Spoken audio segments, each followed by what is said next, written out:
اللہ ہی کی محبتیں ہیں کہ آپ عزت کے ساتھ یہاں بیٹھیں اور ہم لوگ عزت کے ساتھ یہاں بیٹھیں۔ اگر اللہ ہمارے عیبوں پہ پردہ نہ ڈالے، ہم اپنے بچوں کے سامنے منہ اٹھا کے جینے کے قابل نہیں، ہم اپنی بیوی کے سامنے عزت کے ساتھ کھڑے رہنے کے قابل۔ آپ سمجھتے کیا؟ اگر ماں ایک گناہ دیکھ لیتی نا، ہمارا ایک گناہ بچپنے میں ماں نے صرف شرارت کرتے دیکھا تو ہمارے ابا کو بتا دیا کہ وہ شرارت کر رہا تھا، وہ گلی ڈنڈا کھیل رہا تھا۔ ماں ممتا کے باوجود ہمارا عیب چھپا نہ سکی۔ یہ اللہ ہے، کروڑوں عیب دیکھتا ہے، پردے ڈالتا ہے۔ اور کیسے پردے ڈالتا ہے؟ میں تو حدیث پڑھنے چلا تھا لیکن ایک دوسری حدیث یاد آئی، توجہ کریں میں اصل کیسے فرشتوں سے بھی چھپاتا ہے۔ اس کے پردے ڈالنے کا انداز فرشتوں سے بھی، اور بعض مرتبہ تو اپنے نبیوں سے بھی چھپا لیتا ہے۔ ہمارے عیبوں کو اپنے نبیوں سے بھی چھپا لیتا ہے، یعنی نبیوں کو بھی پتا چلنے نہیں دیتا بعض مواقع پر کہ میرے بندے نے یہ پاپ کیا۔ حدیث سنیے، حدیث سنیے۔ ایک مرتبہ ایسا ہوا، اللہ کیسے پردے ڈالتا ہے کہ کبھی کبھی نبیوں سے بھی چھپا لے جاتا ہے۔ حدیث سنیے، مفہوم کے طور پہ عرض کروں۔ موسیٰ علیہ السلام کا دور ہے، بارش بند ہو گئی، قوم آئی، حضرت موسیٰ کلیم سے کہا اللہ کے کلیم بارش بند ہو گئی، آپ دعا کریں کہ بارش۔ اللہ کے کلیم نے کہا کل سب کو جمع کر کے اہل اللہ کو وسیلہ بناتا ہے۔ اسی لیے دیکھو وہ ڈائریکٹ اللہ کے پاس گئے، موسیٰ علیہ السلام کی قوم اللہ کے پاس ڈائریکٹ گئی، پہلے کس کے پاس آئی؟ اللہ والے کے پاس، اللہ والے کے پاس۔ ہائے ہائے، حضرت موسیٰ 70,000 کا مجمع لے کے چلے، شہر کے کنارے پہ پہنچے، ہاتھ اٹھائے، دعا کی اللہ بندے مر رہے ہیں، کھیتیاں اجڑ گئی ہیں، ندی نالے سوکھ گئے، تو نہ کرم کرے گا تو کون کرے گا، بارش نازل کر۔ ندائی موسیٰ تو میرا پیارا ہے، تو میرا کلیم ہے، تیری دعا قبول ہے، لیکن بارش برساؤں گا نہیں، آج نہیں برساؤں۔ کیوں مولا؟ کہ اس لیے کہ اس 70,000 کے مجمع میں ایک ایسا بندہ ہے جس سے میں ناراض ہوں، جس سے میں ناراض ہوں۔ ہائے ہائے، اللہ کے بندوں سوچو اللہ کیسے پردے ڈالتا ہے۔ اللہ فرماتا ہے اس سے میں ناراض ہوں۔ اچھا کیوں نہ ہوا؟ اس کو باہر کرو۔ اس نے چادر اوڑھ رکھی، اس کو باہر نہیں۔ ناراض ہونے کے بعد بھی 40 سال تک اس نے اللہ کا نام تک نہیں لیا، لیکن ناراض ہونے کے بعد بھی حضرت موسیٰ کو نشانی نہیں بتا رہا ہے کہ وہ کھڑا ہے۔ توجہ تو فرمائے نا۔ ارے جو 40 سال تک، توجہ کرے، جو 40 سال تک اللہ کا ذکر نہ کرے، نام نہ لے، اللہ ناراض ہونے کے بعد اتنا پیار کرتا ہے کہ موسیٰ کو نہیں بتا رہا ہے کہ یہ یہی بندہ، اس کو نکال کے باہر کرو۔ توجہ کرو، جو 40 سال تک اللہ کا نام بھی نہ لے، جب اس سے اتنا پیار کرتا ہے تو جو 40 سال تک عشاء کے وضو سے فجر کی نماز پڑھے، اس غوث اعظم سے اللہ کتنا پیار کرتا ہے۔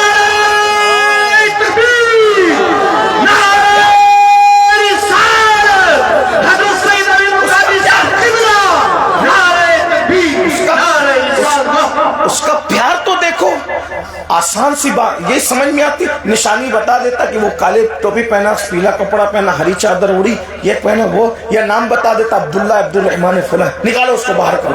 لیکن نہیں، اتنی ناراضگی کے بعد بھی پیار کتنا ہے، پیار کتنا ہے۔ کہا موسیٰ اس کو نکالو، وہ جب تک نکلے گا نہیں ہم برسائیں گے نہیں۔ حضرت موسیٰ نے کہا مولا 70,000 کا مجمع ہے، کہا آواز لگاؤ، میں آواز پہنچاؤں گا پورے مجمع تک۔ آواز لگانا تمہارا کام، آواز پہنچانا ہمارے کام کا۔ موسیٰ علیہ السلام نے کہا اے لوگو، تم میں ایک بندہ ایسا ہے جس کی نحوست سے بارش رک گئی ہے، اس نے 40 سال تک اللہ کا نام بھی نہیں لیا، اللہ اس سے ناراض ہے، وہ نکلے بارش ہوگی۔ اس نے سوچا یا اللہ اگر میں نکلوں مجمع سے، مجمع مجھے مار ڈالے گا، کیوں؟ تیری وجہ سے بارش رکی تھی۔ ہوشیار ہمارا اللہ تو ہماری شعرک سے زیادہ قریب ہے۔ نحن اقرب الیہ من حبل الورید، یہ تصور الہ ہے ہمارا۔ سبحان اللہ، اللہ اکبر۔ جہاں سے پکارو وہ سنتا ہے، جہاں سے پکارو سنتا ہے۔ اپنے علم و قدرت کے اعتبار سے اپنی شان کے مطابق وہ ہر جگہ موجود ہے، جہاں سے پکارو سنتا ہے۔ اس نے کیا کیا؟ اپنی چادر اٹھائی، سر پہ ڈالا اور چپکے سے گردن جھکائی، اور جھکا کر کے ناز بندگی کے انداز میں کہتا ہے مجھے ذلیل کرنے سے تیرا فائدہ کیا؟ مجھے ذلیل کرنے سے تیرا فائدہ کیا اور مجھے بخش دینے سے تیرا نقصان کیا؟ تو تو فائدے سے بھی پاک ہے اور نقصان سے بھی پاک ہے۔ اگر آج تو نے میری عزت بچا لی، وعدہ کرتا ہوں ایک قدم بھی تیری مرضی کے مطابق، ایک قدم بھی تیری مرضی کے خلاف نہیں اٹھاؤں گا، ہر قدم تیری مرضی کے مطابق گزاروں گا۔ بس آج لاج رکھ لے، عزت رکھ لے، 70,000 کے مجمع میں ذلیل ہونے سے بچا لے، موسیٰ کے سامنے ذلیل ہونے سے بچا لے۔ اور یہ کہا اور شرمندگی کے 2 آنسو گال پر آ کر ٹھہر گئے۔ سب کو منانا مشکل ہے، رب کو منانا بہت آسان ہے۔ بے شک اتنا کہوں، ملانے کے لیے صرف سمجھانے کے لیے، بیوی کو منانے میں بھی ٹائم لگتا ہے، بچوں کو منانے میں بھی ٹائم لگتا ہے، یاروں کو منانے میں بھی ٹائم لگتا ہے، دوست احباب کو منانے میں بھی ٹائم لگتا ہے، لیکن ایک اللہ ہے جس کو منانے میں کوئی ٹائم نہیں لگتا، کیونکہ وہ ہم سے پیار ہی اتنا کرتا ہے۔ یہ اور بات ہے کہ ہمیں اس کے پیار کا احساس نہیں ہے، آج نہیں ہے، جب کل پکڑ کر لے گا منہ، جب اس کی رحمتیں منہ پھیر لے گی تو پھر کہیں کے نہیں رہو گے۔ کہا مولا آج عزت رکھ لے، بس ایک لمحہ ایک قدم بھی تیری مرضی کے خلاف نہیں گزاروں گا، وعدہ کرتا ہوں۔ 2 آنسو کے قطرے گال پہ آئے اور پھر بادل کی گرج شروع ہوئی، ایسی کالی گھٹائیں چھائی، گھنگور گھٹائیں، اور جل تھل ہو گیا۔ جناب کلیم آسمان کی طرف دیکھتے ہیں، کمال ہے، ہم سے تو کہا تھا کہ جب تک وہ نکلے گا نہیں ہم برسائیں گے نہیں، کوئی نکلا نہیں، ہم دیکھ رہے کوئی نکلا نہیں، لیکن برسا کیسے؟ ندا آتی ہے، اب تک جس کی وجہ سے روکا تھا۔ یہ اللہ ناراض تھا تو لعنت اللہ ہی تھا نا وہ، اور اللہ راضی ہو گیا تو رضی اللہ، یہ لعنت اللہ ایک لمحے میں رضی اللہ کیسے ہو گیا؟ ارشاد ہوا توبہ کر لی، معافی مانگ لی، ہم راضی ہو گئے، اپنا دوست بنا لیا اس کو، اسی کے صدقے میں برسا دیا، اب جل تھل کر دیا۔ تو جناب کلیم کیا کہتے ہیں؟ ذرا بتانا وہ کون ہے؟ دیکھو اس کا پیار تو دیکھو نا، اس کی محبت تو دیکھو نا، احساس کرو مسلمان، کوئی ہمارا اتنا خیر خواہ نہیں، کوئی ہم سے اتنا پیار کرنے والا نہیں۔ غور کیجئے، توجہ کیجئے، کلیم علیہ السلام اللہ کے کلیم کہہ رہے ہیں ذرا بتانا وہ کون ہے؟ ارشاد فرماتا ہے نہیں بتائیں گے، نہیں بتائیں گے۔ کیوں؟ موسیٰ جب پاپی تھا، گنہگار تھا، ہم ناراض تھے، تب تک اس پہ پردے ڈالتے رہے، اب تو توبہ کر کے ہم نے اپنا اس کو بنا لیا، اس نے توبہ کی ہے تو، جب اس نے توبہ کر لی تو اپنا بنا لیا، جب ناراض تھے تب پردے ڈالتے رہے، اب تو اپنا دوست بنایا، محبوب بنایا، اب بتا کر ذلیل کیسے کر دوں؟ یہ اللہ کی محبت، اور اس کے لیے ہم 10 منٹ کا ٹائم نہیں نکال۔ میرے آقا فرماتے ہیں حبحب وادی میں 5 گنہگار داخل ہوں گے۔ نمبر 1 بے نمازی، نمبر 2 زانی، جس نے زنا کیا توبہ کے بغیر مر گیا، وہ زانی بھی اسی حبحب میں ڈالا جائے گا۔ اللہ کے رسول علیہ السلام فرماتے ہیں زانی پر کتنا عذاب ہوگا؟ آقا فرماتے ہیں پوری امت پر جتنا عذاب ہوگا، اس پوری امت کا آدھا عذاب اس زانی پر ہوگا جس نے شادی شدہ عورت کے ساتھ زنا کیا ہو۔ آج یہ گندی فلمیں، گندی پکچریں اور دیر سے شادی ہونے کی وجہ سے چھوٹی چھوٹی عمر کے لڑکے زنا کی طرف جانے۔ ہمارے بزرگوں نے فرمایا زنا کرنے والے اگر توبہ نہ کریں تو اللہ ان کی نسلوں میں لنگڑی لولی اور عیبی اولاد پیدا کرتا ہے۔ لمحوں کے گناہوں نے صدیوں کی سزا پائی۔ بعض صوفیہ کہتے ہیں زنا کرنے والا اگر 7 سمندروں کے پانی سے غسل کر لے تو اس کے دل پر جو پاپ کا دھبا لگ گیا 7 سمندر کے پانی بھی اس کو دھل نہیں سکتے۔ ہائے یہ گندی فلموں کا نتیجہ، گندی پکچروں کا نتیجہ۔ حدیث سن لیجئے، اللہ اکبر، رحم کر لیجئے اپنے آپ پر۔ میرے آقا علیہ السلام فرماتے ہیں بے نمازی زانی جب قیامت کے دن آئیں گے، زانی قیامت کے دن آئیں گے، کس حالت میں آئیں گے؟ آقا فرماتے ہیں ان کی شرمگاہوں کی بدبو سے محشر والے ان کو پہچانیں گے۔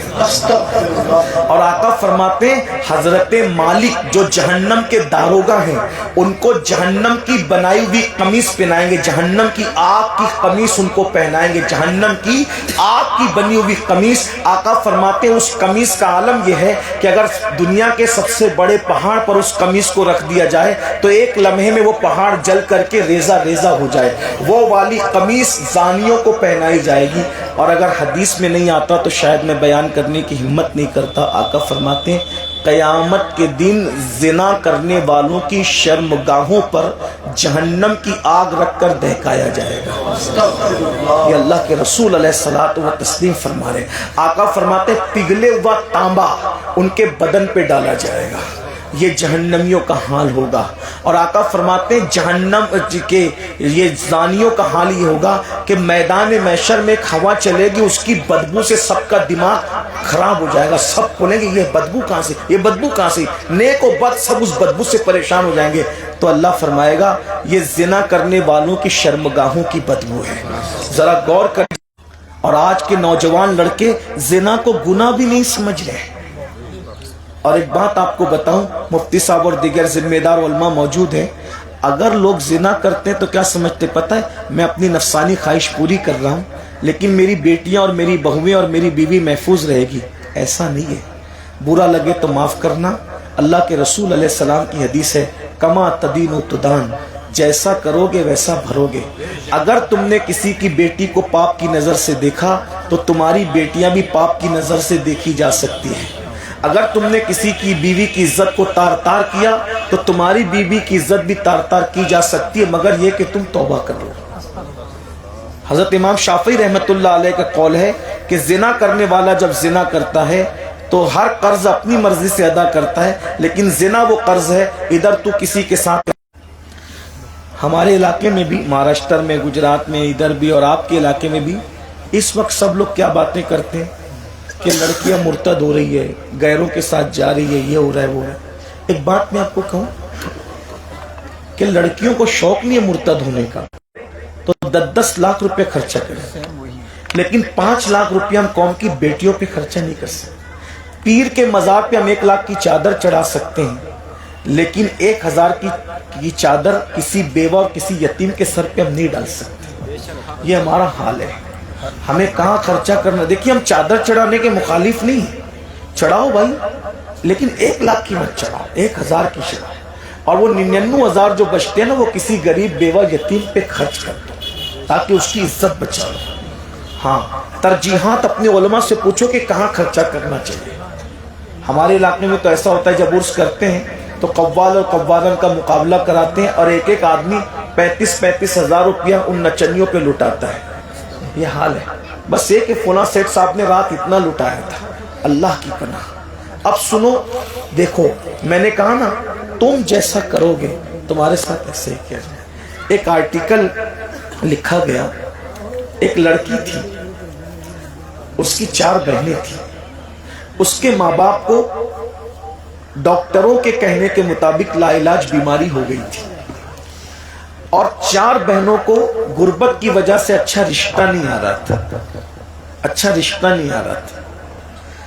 تو بڑی بہن نے سوچا میں بہت خوبصورت ہوں, میری بہنیں بھی خوبصورت ہیں, باپ کو دوا کا پیسہ نہیں, بہنوں کی شادی کا پیسہ نہیں, اگر ایک میری زندگی داؤ پہ لگتی ہے اور برباد ہوتی ہے اور باقی ساری بہنوں کی زندگی سنور جاتی ہے تو اس سے بہتر کیا ہوگا.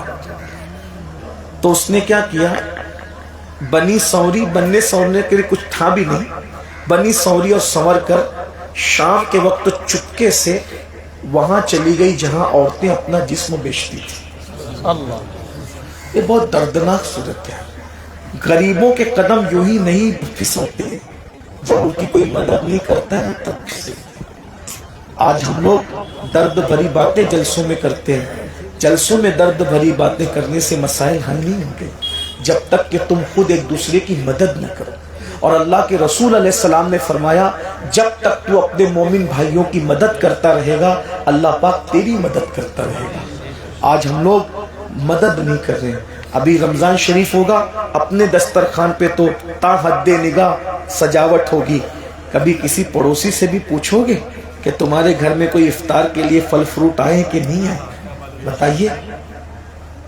مسلمان خود غرض نہیں ہوتا, ہم لوگ خود غرض ہو گئے.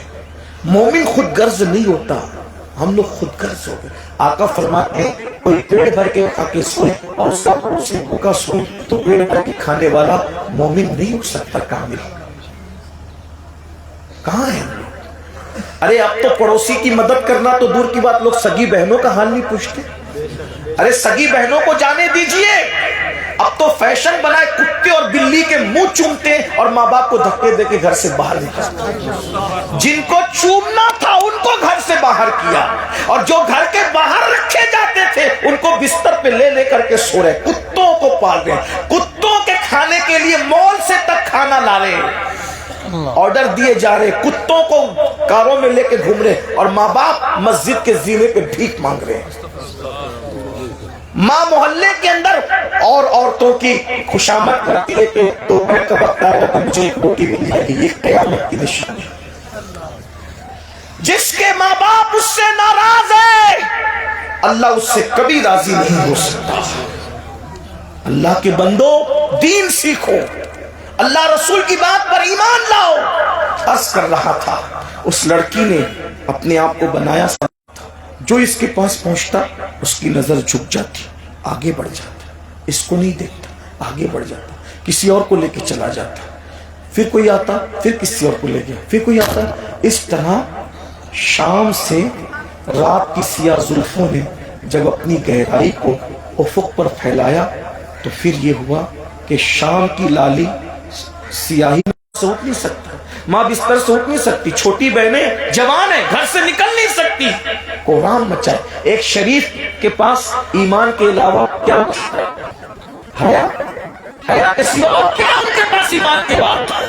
باپ کلیجہ پکڑتا ہے، میری جوان خوبصورت بیٹی آدھی رات سے زیادہ ہو گئی، رات کا آخری پہر ہو گیا، رات کا پچھلا پہر آ گیا، کدھر ہے؟ ملتی نہیں. اچانک دروازے پہ دستک ہوتی ہے. باپ نے کلیجہ ٹھان کے بیٹیوں سے کہا دروازہ کھولو، کون ہے؟ تو دروازہ کھولا تو بیٹی تھی. آئی اور باپ نے بھررائی ہوئی آواز میں کہا او تقدیر کی دشمن کہاں تھی؟ تو بیٹی نے باپ کے پیر پکڑ کے خوب رویا، کہا باپ پہلے معاف کرو پھر بتاؤں گی کہاں تھی. معاف کیا لیکن بتا کہاں تھی. بابا آپ بیمار رہتے ہیں اور آپ کی دوا کے لیے ہمارے پاس پیسے نہیں ہیں، اور یہ زاہدان خوش قوم کے مخیران ہیں، قوم کے مخیر جو فوٹو اور تصویر کے چکر میں وہی پیسہ دیتے ہیں جہاں ان کی تصویریں چھپتی ہیں. یہ اللہ کے لیے کہاں خرچہ کرتے ہیں جب آپ کی دوا کے لیے پیسے نہیں رہتے ہیں، میری ماں کی دوا کے لیے پیسے نہیں رہتے ہیں، میری بہنوں کی شادی کے لیے پیسے نہیں رہتے. تو میں نے سوچا اپنے آپ کی زندگی برباد کر کے 6 زندگیوں کو آباد آئی.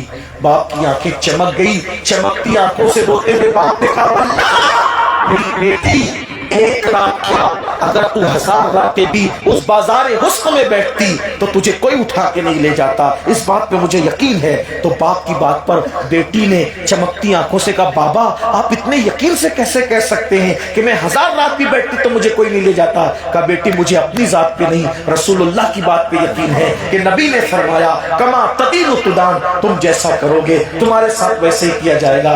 بیٹا تیرا باپ غریب تھا مگر آج تک میں نے کسی عورت کو آنکھ اٹھا کر نہیں دیکھا. جب میں نے کسی کی بچی کو آنکھ اٹھا کر نہیں دیکھا تو میری بیٹی کو کوئی آنکھ اٹھا کر کیسے دیکھ سکتا ہے؟ میرے بھائیوں یاد رکھو اگر کسی کے شیشے کے گھر میں بیٹھ کے مٹی کے گھر والوں کے پتھر مارو گے، مٹی کے گھر والوں پہ، تو شیشے کے محل بھی چکنا-چور ہو جائیں گے. میں آخری بات کرنے چلا تھا، اگر کوئی دوست کسی لڑکی سے زنا کرنے جا رہا ہے تو دوست کا کام ہے اس کو روک دے. تعاونوا علی البر والتقوی ولا تعاونوا علی الاثم والعدوان. دوستی کا تقاضا ہے نیکی پرہیزگاری پہ مدد کرو، گناہ پر مدد. سچا دوست وہ ہے جو گناہ پہ مدد نہیں کرتا. آج کل کے لڑکے کیا کرتے ہیں؟ اگر دوست بدکاری کر رہا ہے اس کا سپورٹ کرتے ہیں. نتیجہ کیا ہوگا؟ اگر تم نے کسی کو زنا میں سپورٹ دیا تمہاری بہن بیٹی کی آبرو خطرے میں پڑ جائے گی.